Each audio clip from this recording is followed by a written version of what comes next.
দীর্ঘদিনের পড়ে থাকা জমিতে কলা চাষ করে সেখানে রোপণ করা হয় অনেকগুলি কলা গাছ। সঠিক পরিচর্যা পেয়ে গাছগুলো সুস্থ ও সবল হয়ে বেড়ে উঠেছে। সারি সারি কলা গাছে ঝুলছে কলার ছড়া। এই কলা চাষের সুদিন ফিরেছে বিদেশ ফেরত এই যুবকের। দক্ষিণ চব্বিশ পরগনা জেলা জয়নগর থানা এলাকার দক্ষিণ বারাসাতের বাসিন্দা রতন দাস। তিনি ছিলেন পরিবারের একমাত্র উপার্জন ব্যক্তি। আর এই কলা চাষে আমি অনেক সাফল্য পেয়েছি। যেমন ধরুন, আমি আগে পরিযায়ী শ্রমিক ছিলাম। আমি চেন্নাই গেছি, গুজরাট গেছি, আপনার তামিলনাড়ু, কেরলে ওদিকে কাজ করেছি, দুবাইতে পর্যন্ত গিয়েছি। কিন্তু যখন আমি সমস্ত জায়গায় ঘুরে ঘাড়ে যে সমস্ত যা আমি তো পরিযায়ী শ্রমিক যেমন কাজ পেয়েছি করেছি, কিন্তু তাতে সাফল্য বলতে গেলে টাকা সেরকম কিছু না হলো।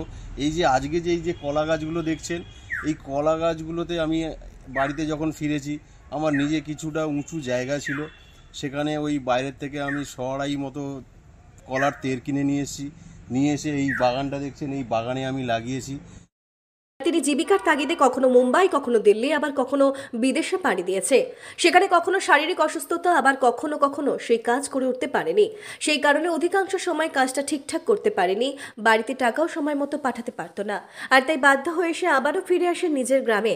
আর তাই সে নিজের মাথার বুদ্ধি খাটিয়ে পড়ে থাকা জমিতে স্থানীয় বাজারগুলোতে সারা বছর চাহিদা থাকায় কলা চাষের উদ্যোগ নেন। শুধু তার নিজের জন্য অন্যের জমি আগাম টাকা নিয়ে কলা চাষ শুরু করে। আর শুধু তাই নয়, আমার এই বাগান না, আমি আরও অন্য মালিকের কাছ থেকে কয়েকটা উঁচু জায়গা নিয়েছি। সেখান থেকে জায়গা নিয়ে আমি এই কলা বাগান করেছি।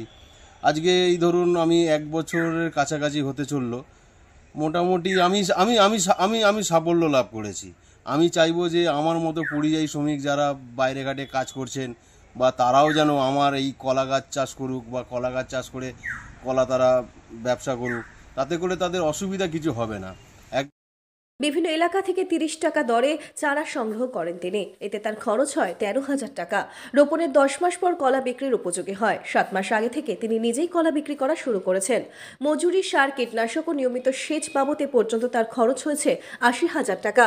প্রতিদিন কাঁদি গড়ে 500 টাকা দরে গত 7 মাসে 2.5 লাখ টাকার কলা বিক্রি করেছেন তিনি। এখন খরচ বাদে কলা ও গাছের চারা বিক্রি করে প্রতি মাসে 30 থেকে 40,000 টাকা পান। কলা চাষে প্রথমবার চারা কিনতে যে ব্যয় হয়েছিল, পরের বার তা ব্যয় হবে না। খরচ অর্ধেকে নেমে আসবে। প্রতি বছর চারা বিক্রির টাকা দিয়ে খরচ মেটানো সম্ভব হবে। এতে 1 একর এই বাগান থেকে খরচ বাদে প্রতি বছর 3.5 লাখ টাকা আয় হবে তার। বাজারের ব্যবসায়ীরা বাগানে এসে কলা নিয়ে যান, আর এভাবে সে কঠোর পরিশ্রম করে আশার আলো দেখছে এই কলা চাষ করে।